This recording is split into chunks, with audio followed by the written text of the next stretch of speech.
Hello and welcome back to my channel. In today's video, I am going to walk you through what it looks like and how I plan my week as a stay-at-home mom of 4 little kids and homeschooling. This video is in collaboration with Abby from Rooted in Rest and Jessica at the Walled Up Way. Every month they host a YouTube collaboration with other moms here on YouTube. Anyone is welcome to join. So I will post the playlist in the description below if you would like to add a video to this month's topic. The topic for this collaboration is monthly planning, and I'm going to share just briefly what planning looks like and kind of how I go about it, and then I'm going to actually walk you through me planning out our week. We are about to start term 2, so we had this past week off and we are about to start term 2, and I'm going to just schedule our first week, so you're going to get to see what that looks like. When I do yearly planning, I really only choose curriculum. With a lot of independent studies, I don't necessarily write out like we're going to do lesson 1A here and 1B here and 1C here. And then even in our family subjects, I know basically the guidelines of like what books I want to use, what subjects I want to hit, but I'm not someone that's going to write out, we're going to read from pages 107 to 112.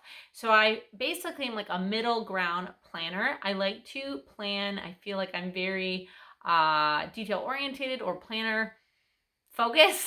So I do like to have a planner. I love a paper planner.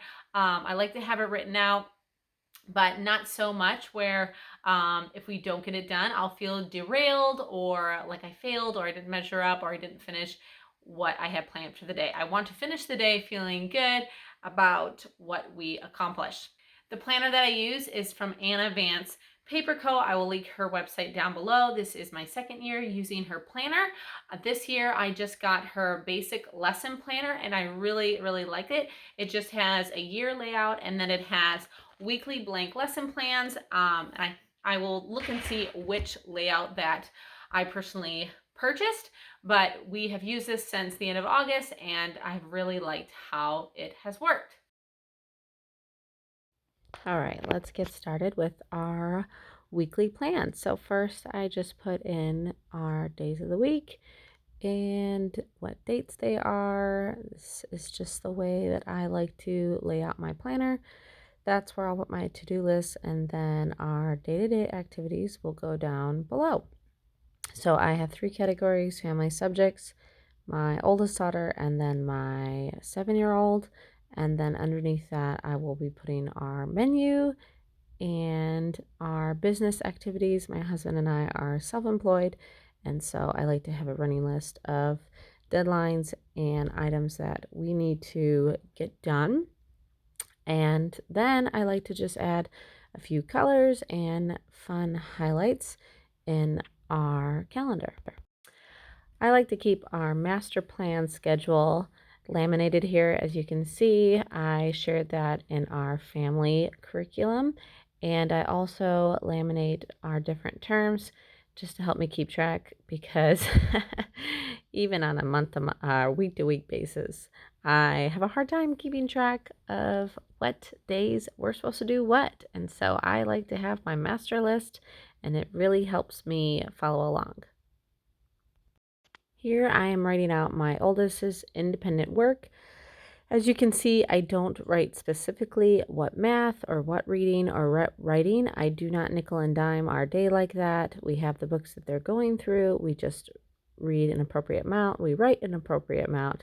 And then we move along in their math as they are mastering the subjects. And then my oldest will alternate language and her typing in her individual independent work.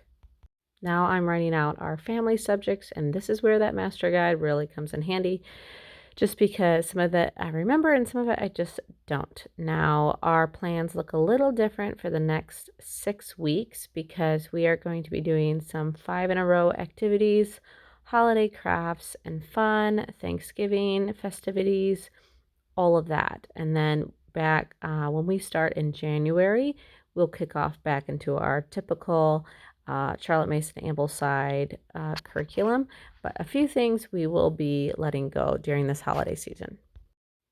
I don't need to be very specific in these lesson plans either. I just have everything in the morning basket and we just move along in each subject.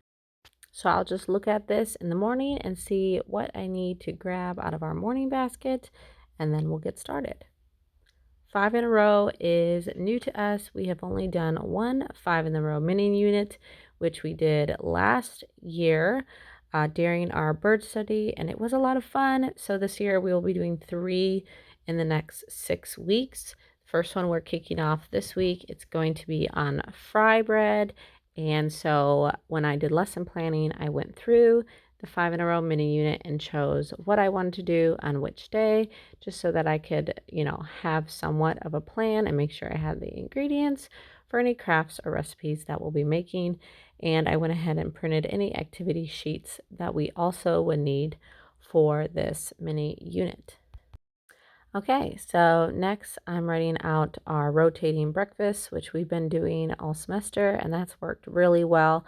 I have some kids that like certain things and some that don't, and so this kind of just gives us a little bit of a rotation. I don't rotate lunches just because we almost always have leftovers, and if we don't, I have something simple that I can throw in the oven or make really quick. So I don't want to put down something that I can't hold fast to just because that's how I think. After this video, I will be putting in our dinners and like our to-do list and our business things as well. We don't actually have a lot that goes on outside of the house. Part of that is just the age of my kids. They have archery, string lessons, and then sometimes our weekends are really crazy, but not this week. Okay, so I am just taking out everything from term 1 in our morning basket, and then I am putting in what we need for term 2, specifically what we need for the holiday before the holidays. You see my daughter there making bows. She's really into some new crafts lately. So this will just make sure everything's ready to go. So when we start, it will be easy to grab. That is me planning for our school week. I will also be adding in like some to-do list, our menu, and my husband and I, our business and clients and things that we have going on through the week and scheduling. So that still needs to be added into this planner, but that is the gist of it. So if you like this video, give it a thumbs up, and I would love to know what sort of planner and planning technique that you like to use. If you want to see what other moms are doing in terms of homeschool planning, then make sure to check out the playlist below, and I'll see you next time.